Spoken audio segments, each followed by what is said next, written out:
let's welcome Mark. Thank you. Thank you. Great to be here. So today, we're going to be talking about the secular Buddhist Reformation. I've been meditating for over 20 years, mostly Vipassana, mindfulness meditation. I'm also the executive director of the Association of Mindfulness Meditation and Secular Buddhism. And I'm also the vice president of the Atheist Alliance of America.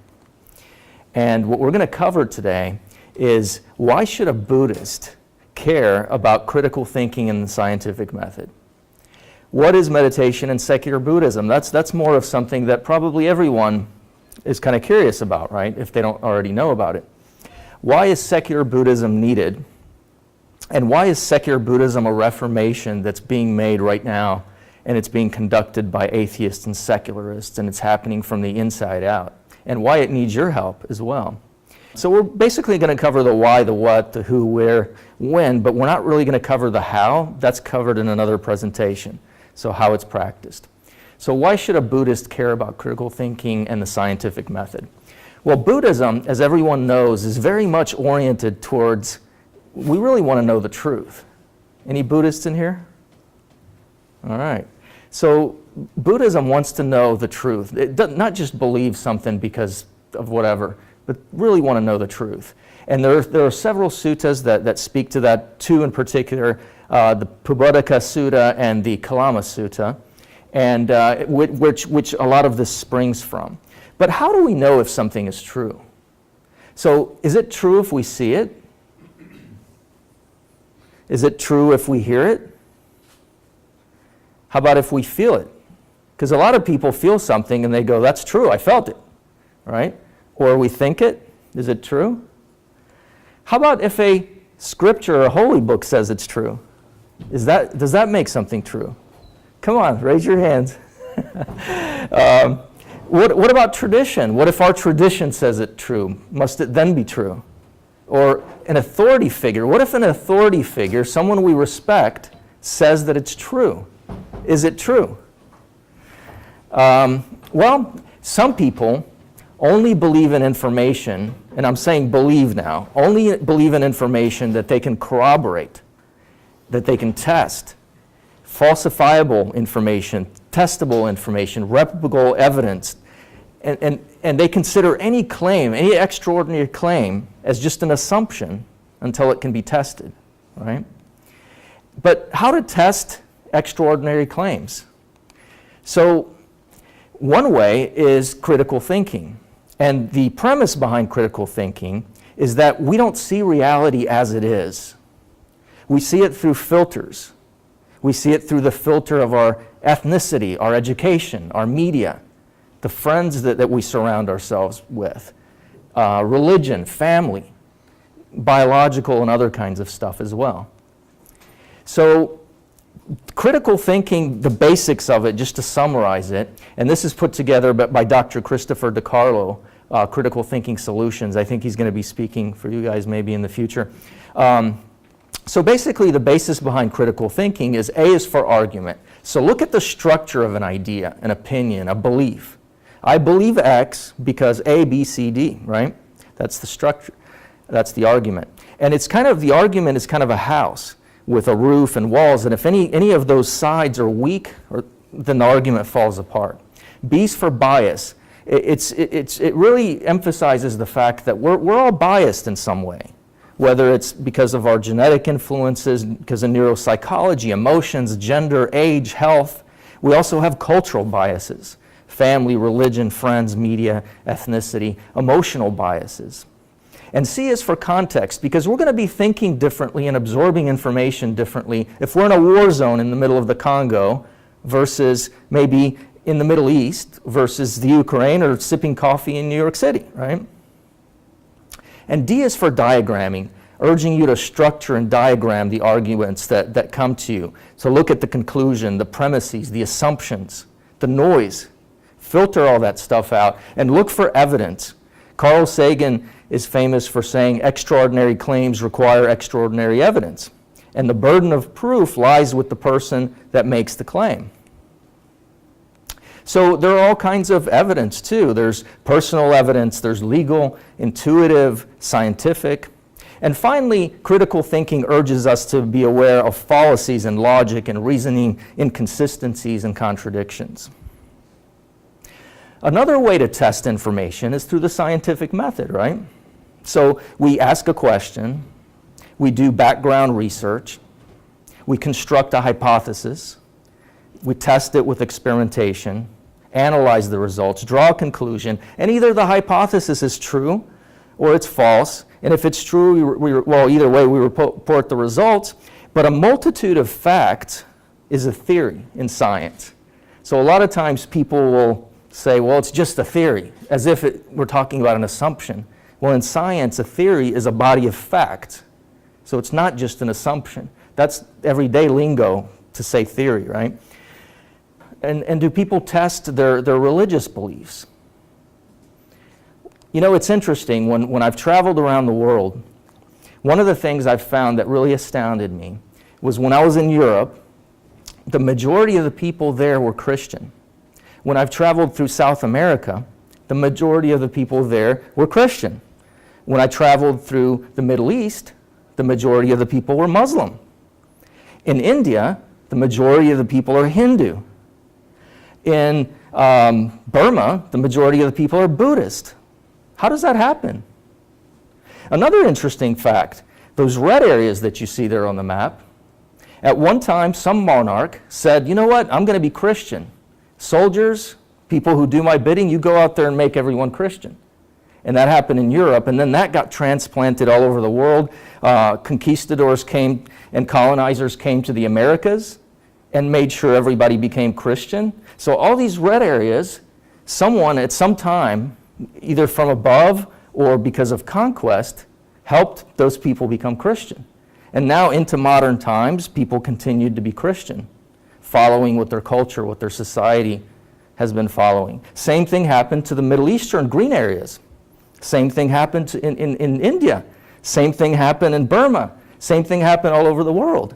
So what does that mean about religion? Is it geographic? Does it have anything to do with colonization, with isolation? So eventually, some people question and examine their religious beliefs, and Buddhists are no exception. And this is what brings us to the secular Buddhist Reformation. So Buddhists also question their religion. And we call Buddhists who disagree with traditional Buddhism secular Buddhists. Because generally, they're atheists. They don't believe in gods or gurus or the supernatural.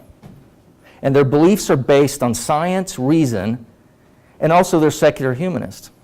So common reasons why secular Buddhists don't agree with traditional Buddhism. Traditional Buddhism tends to either embrace theistic and or animistic beliefs, tends to believe in spirits, gods, ghosts, gods with a small g. Generally, men are superior to women. Monks are the representatives of the Buddha. Believes in rebirth, somewhat similar to reincarnation, in case anyone's not familiar with reincarnation. Often encourages devotion and faith.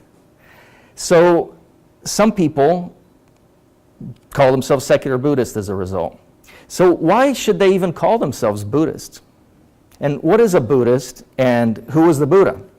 So about 2,500 years ago, a guy named Siddhartha Gautama was a Hindu prince or chieftain, and he started to become discouraged with his religion, with his life. Even though he had unlimited wealth and power and all kinds of cool stuff, he abandoned his traditional religion of Hinduism after studying it for a while, and came to his own conclusions. And basically, he said, worshiping gods is not what it's all about. So maybe he was one of the first atheists in history. Definitely not the first, but one of the first, maybe. And he delivered his instructions to about 5 friends. And as of 2010, the last count, there are 500 million Buddhists throughout the world, which makes Buddhism a huge religion. I'll talk about that in a second. But the relevance of calling yourself a Buddhist is if you're practicing something that's been carried forth by Buddhist teachings, or that was invented by the Buddha perhaps, then it's plagiarism kind of to just practice it and say, I'm not practicing Buddhism. especially if the core of Buddhism is really meditation. So what was the Buddha's finding? His primary directive was, don't worship gods, learn inner peace. Because from that flows everything else. Compassion, everything else flows from inner peace. And so secular Buddhism is a return to the primary directive, to the early Buddhism, because this is what early Buddhism embraced. And I know that all kinds of different Buddhisms now exist that embrace other things, but this was the early primary directive.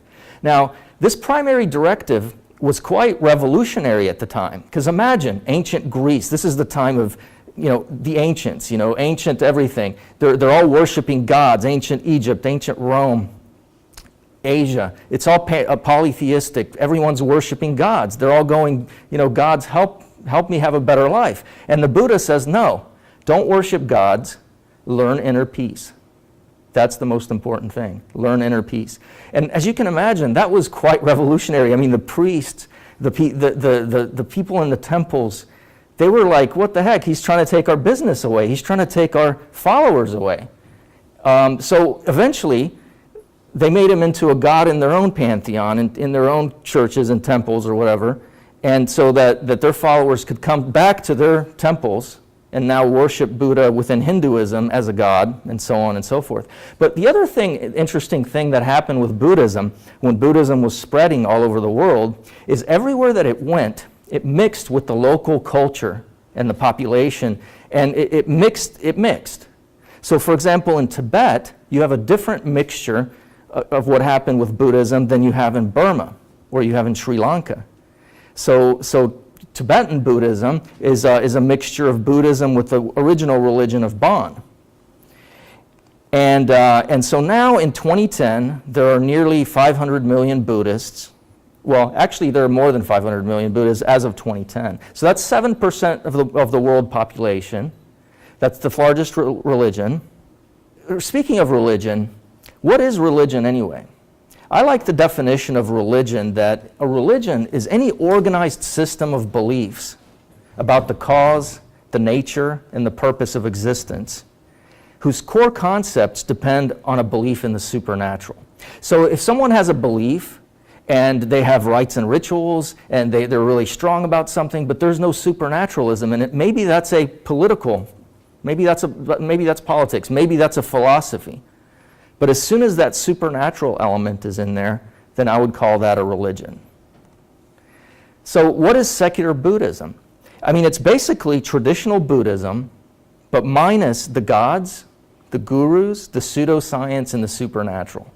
So if it's supernatural, it's traditional Buddhism. If there's no supernatural in it and it's Buddhist, then it's secular Buddhism. And so secular Buddhism utilizes only beliefs and practices that are corroborated and consistent with reason and science. It also utilizes all the ancient meditation techniques and practices such as Vipassana, but only those techniques and practices that can be corroborated by science. So an abbreviated history of secular Buddhism. And this is really short and abbreviated, and I'm still building it because it's such a new movement, such a new thing coming out. So if you have any things that I need to add in here, let me know. But basically, 2,500 years ago when Buddhism started, it was generally encouraged that you learn meditation if you leave the householder's life. Lay people were not really encouraged to learn meditation. They were asked to venerate the monks, the holy people, feed them, clothe them, but not really to meditate, not to do the heavy lifting. In the 19th century, Buddhism came to the West, and Western intellectuals started to embrace it, but not so much the meditation, more the philosophy. And then in the 1890s to the 1950s, something really strange started to happen. Buddhism started to be taught to lay people. So, especially in the Theravada tradition. So Burmese monks like Ledi Sayadaw, Webu Sayadaw, Sayatedi taught lay meditation teachers such as Sayagyi U Ba Khin.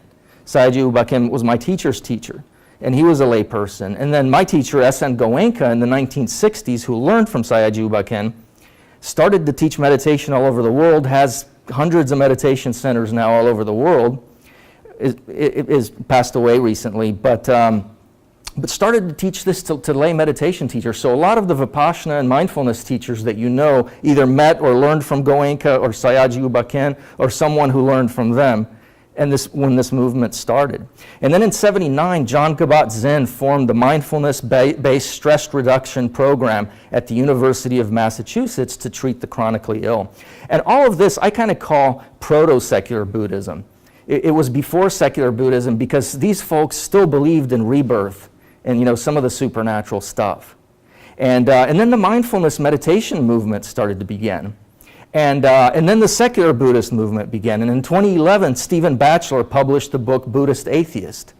And then small local and online secular Buddhist groups started to form all around the world.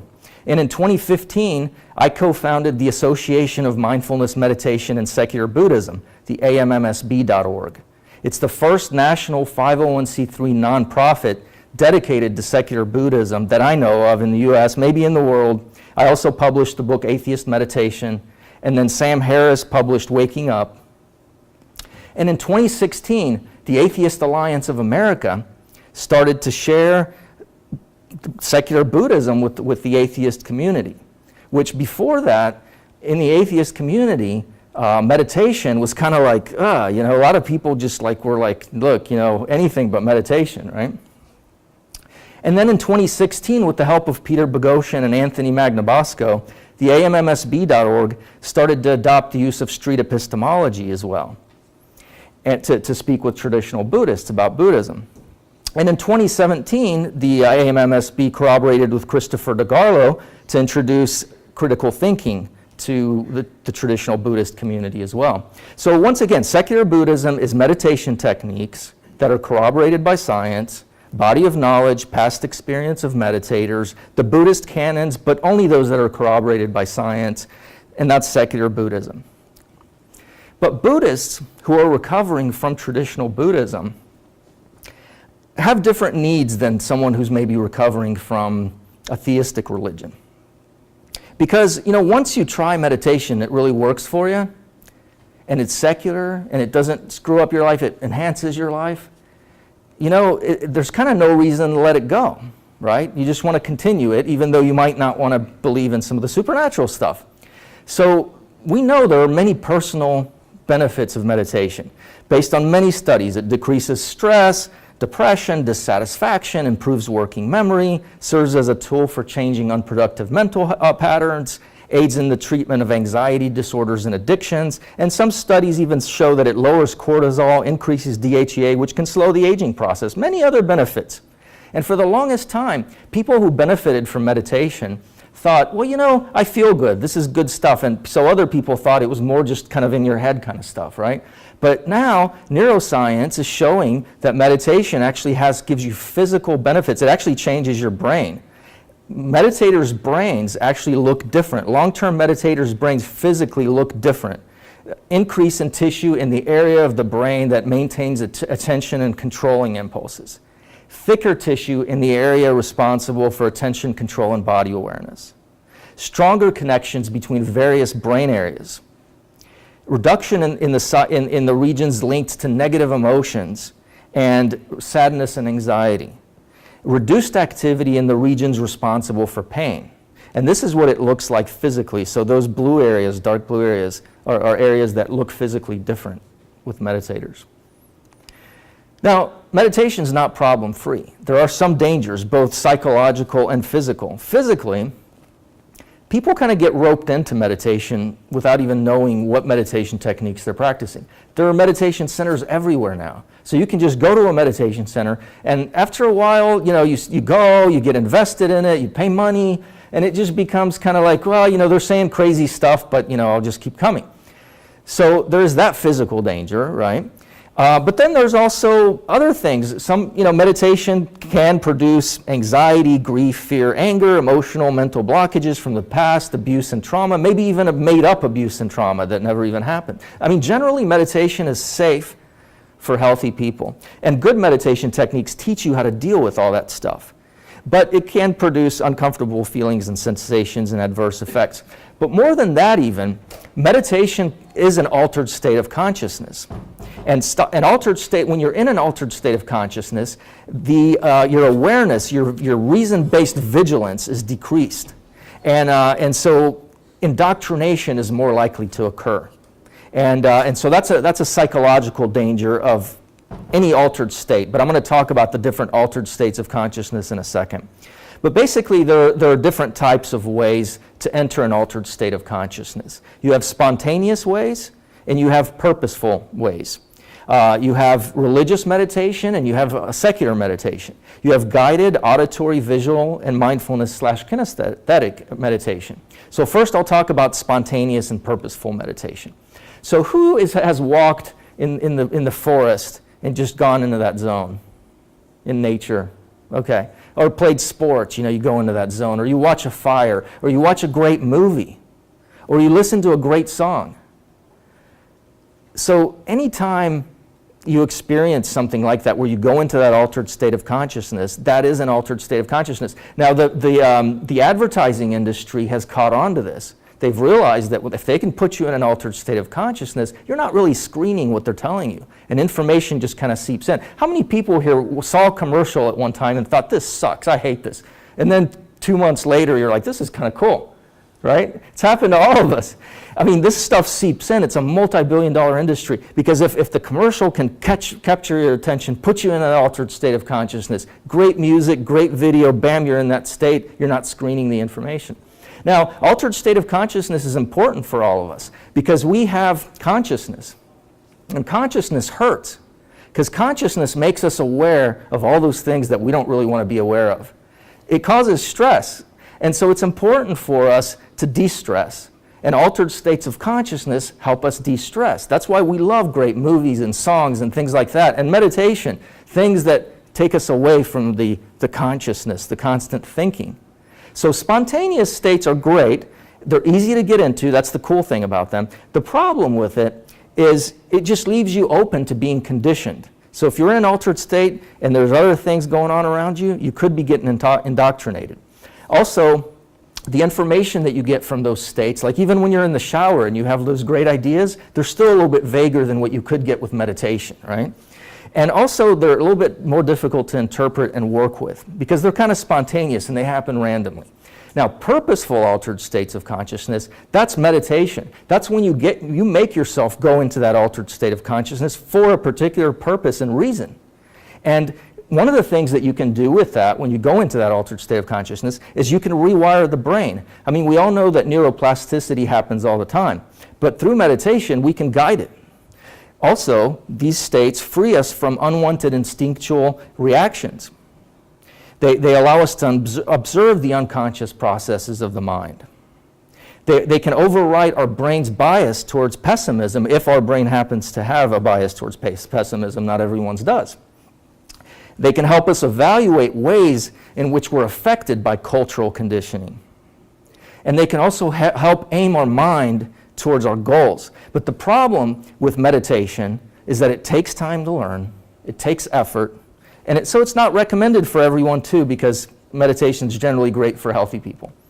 Now, secular versus religious meditation. So anytime that you're meditating and something is mixed with that meditation that references the supernatural or a religion, that's religious meditation, because the reference imprints you as well. That's religious meditation. Secular meditation is any time that doesn't happen, when you're just concentrating on the breath or on the sensations of the body. And religious people, religious leaders will probably tell you that religious meditation is the best meditation whatsoever. Because the reason religious leaders like religious meditation is because, number one, when you're practicing it, you kind of have to accept, at least be comfortable enough to accept the premises and work with them. And so you start getting normalized to religious language and religious concepts. And it's been found that the more a person practices religious meditation, the more they tend to accept ideas and believe ideas and become more religious. So you can see how great this is for religion. It tends to make a person more religious. Now, real quick about the different types of meditation. So we have guided meditation, visual meditation, verbal, mindfulness / kinesthetic, and all these can be mixed. So there are hundreds of different types of meditations. But once you know about these 4 types, you'll know and kind of be able to figure out what a meditation is and what a technique does, right? So guided meditation. Anytime someone or something takes you into an altered state of consciousness, be it a brainwave synchronizer or a person or a computer or a music disc or a TV ad, that's guided meditation. It's guiding you into an altered state of consciousness.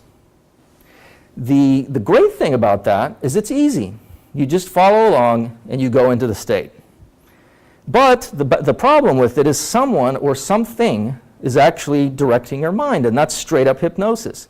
You risk becoming dependent on that person or thing. You don't develop your own abilities. And that entity who's guiding you into that state may have ulterior motives or may lack proper qualifications or may just be taking your money. And I'm not saying don't use this if you're just learning and you know you're not going to use this forever, but just don't get hooked on guided meditation. That's my advice to you. So this isn't my favorite way to meditate. Visual meditation is any time that you imagine something or you see something externally and you go into an altered state of consciousness. Now, generally, you need more consciousness to do that, so it's easier to practice visual meditation than some of the other techniques, but it's more conscious, so you don't go as deep maybe. Or maybe you do, depends on the person. But bottom line is you're using symbols or images if it's something that's made up by another person. And that, if it's made up by another person, can also key you into something made up by another person as well. So that's a disadvantage. And verbal meditation is the same thing. It's whenever you're using sounds that are external or internal to you, or you're producing the sounds, to get into a state of meditation. Now, singers, they go into that trance too. So whenever you're singing, you're practicing a form of meditation. So that's kind of interesting, or chanting or whatever. Now, notice this. When you go to a temple or a church, what's the first thing, if they're really keen on this, what's the first thing you notice? You get wowed away by the visuals, right? So that kind of puts you in a trance. And then you hear music. That kind of puts you in a trance. And then you hear people speaking and chanting and stuff like that. And that puts you in a trance. And all these messages are coming in, indoctrinating you from all over the place. So if you go to a church or a temple all the time, you become normalized to those messages. They're easier to accept. They're easier to believe. And if you're not using critical thinking or other techniques to screen that information, then a lot of times you just accept things, and then so do your friends, and so does your culture. And we start to look like that map, with the red areas and the green areas. Right? So mindfulness meditation, kinesthetic. This is basically when you meditate on something that's normal, natural, not human-made, like the breath or the sensations of the body. That's the mindfulness part, and Vipassana belongs in that sphere. Kinesthetic meditation is when you're using the body to get in an altered state of consciousness, such as maybe martial arts or Tai Chi or yoga. When you're using the body, there's some disadvantages because the body gets tired, the body wears out, the body gets sick. Plain old mindfulness, you don't even need the body. I mean, you could be laying there with no arms and legs and you could still meditate, right? So that's why I like mindfulness meditation, because it gives you all the tools right there.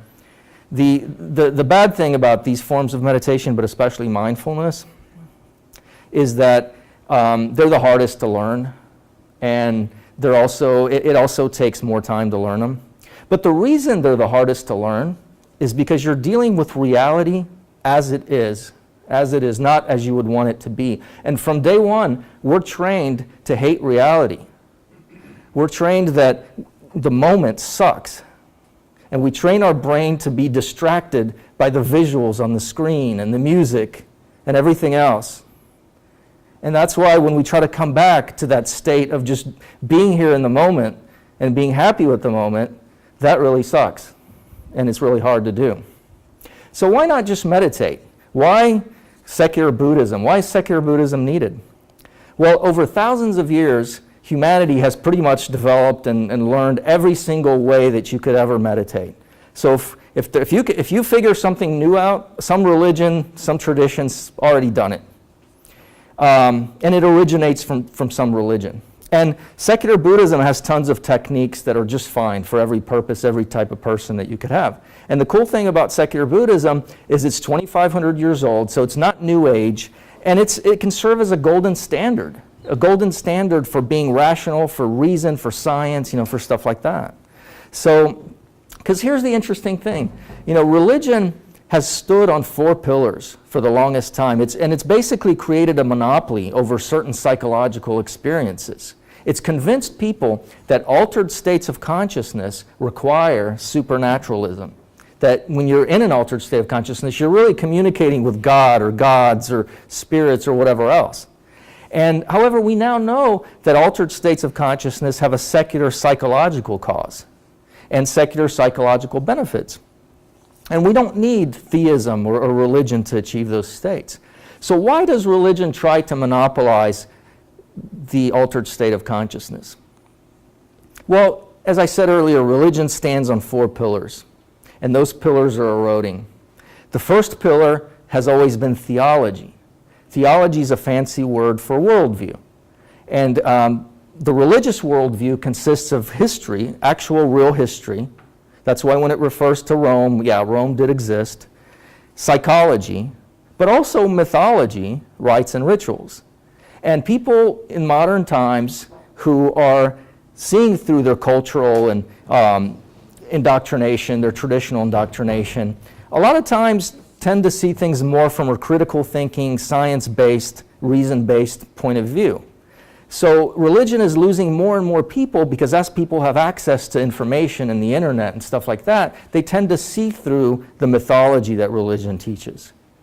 So the theology worldview is eroding, and that pillar is going away. Another pillar that religion has traditionally stood on is altruism. We've all heard, if a person's good, they've got to be religious. Or a person can't be good unless they're religious. So religion has tried to kind of brand and tie itself with goodness, with doing good. Well, we now know that it's not required to be religious to do good. There are lots of atheist, secular people that are doing good things in the world, and they don't subscribe to any religion. So now that pillar is eroding too. Religion is no longer synchronized with altruism. The third pillar was community. In ancient times, if you didn't have a religious community around you, you were pretty much ostracized if you didn't belong to a religious community. And maybe that religious community would even harm you or kill you or burn you at the stake. So it was very important to be in community with the religion. But now, atheists, secularists are no longer needing a religious community. We're forming our own communities, so community is another pillar that religion's losing. But the last pillar that religion's holding on to is the pillar of altered states of consciousness. Because when you go into an altered state of consciousness, religion tries to tell you that you've had a supernatural experience. But now we know that it's a psychological experience that anyone can experience whether they're religious or not. The altered state of consciousness, i.e. spirituality, is a state that anyone can enter. And secular Buddhism offers a golden standard for that, because if that secular Buddhism is approved by the AMMSB, then we know it's reason-based, it's science-based, it doesn't have anything to do with any religious group or anything supernatural. And it's verified by science, reason, falsifiable tests, free from beliefs in gods, gurus, pseudoscience, the supernatural. It's not a New Age construct because it harkens back to thousands of years and so on. And meditation without that isn't necessarily that. So why should the atheist community help secular Buddhism? Well, secular Buddhists are atheists. They let traditional Buddhists know that those traditional Buddhists don't need supernatural beliefs and rites and rituals and things that harken back to supernaturalism. I've met so many traditional Buddhists who didn't even realize that secular Buddhism existed. And secular Buddhists are atheist voters as well. But why is secular Buddhism good for the secular community? Well, basically, there are more than 500 million Buddhists. A huge percentage of them are actually secular Buddhists. They belong to the secular community. A lot of them don't even realize that. Last count, the counts of how many secular people, how many atheists are there in the world is, I've seen numbers as low as 3%, but really the legitimate numbers now that are coming out are like 25%. The reason I say legitimate is because what is an atheist? An atheist is a person that doesn't have enough faith to truly believe. So an agnostic or a person that's kind of like, I don't know, I believe in something, but, well, do you believe in an actual physical being that's supernatural? I don't know, I'm not sure. Well, that by definition makes a person an atheist. Whereas in the past, the definition of atheism has always tried to be very skewed by the leaders of religions to make the bar really high. In the past, religious leaders have wanted to define atheists only those people who are just really rabid, I know for a fact 110% that a God doesn't exist. But being the vice president of the Atheist Alliance of America, working with people like David Silverman, with American atheists, we're now trying to educate the public that the definition should be a little bit different. But the point here is that even if there are 25% of the world is atheist, which is probably bigger than Catholicism in the United States, there's still 75% of the rest of the world that kind of believes in magic. So secularists are vastly outnumbered still. So secular Buddhism is really history in the making, though. This is a reformation. And it's a reformation, it's a historical event that school children will read about all over the world for as long as history is taught. It's a reformation of an entire religion from within. And we're part of it. You're one of the first ones to hear about this wave that's going to start. And 100, 200 years from now, when we're colonizing other planets, there may be entire planets that are secular Buddhist. Because those are people that are going to believe in science, they believe in reason, and they like meditation, and they like the ancient scriptures, but only those that are corroborated by science and reason. So this hasn't happened to Buddhism in like 2,500 years. This is the first time that science is actually reforming Buddhism from the inside out. And the closest, most significant moment to religion that kind of is closest to this happened between the years 1517 and 1648. Anyone know what that is? The Protestant Reformation, right? It reformed an entire religion. So if we can just stay away from the bloodshed, we don't want to burn anybody at the stake, nothing like that, right? Also the Enlightenment. The Enlightenment also kind of changed religion in a big way. So this is similar to that as well in a way. But the Protestant Reformation broke up the power of Christianity, the monopoly. Because at one time it was a hardcore monopoly. People didn't even read the Bible at one time. And once they started to read the Bible, they realized, wow, there's things in here that I never thought. And a lot of people actually became secular because of that. But anyway, that's an aside. And the Enlightenment also encouraged reason and science, because before that, the old way was really all about superstition and submission to authority and so on and so forth. So next steps. This is it. This is the closing end of the presentation. What should we do? So become a member of the AMMSB.org, the Association of Mindfulness, Meditation, and Secular Buddhism. We're a 501c3. Join our Facebook group pages. Apply to serve on the board of the AMMSB, or become an advisor or a contributor. Learn critical thinking. Dr. Christopher DiCarlo can be found at criticalthinkingproject.com. Join our social media, website development, or podcast team, because we're going to be doing that really soon too. Friend me, Tina C.W. Brown on Facebook. We're doing a lot of cool social media stuff too. And if you want to read more about some of the things I talked about, I can certainly refer tons of books and stuff to you.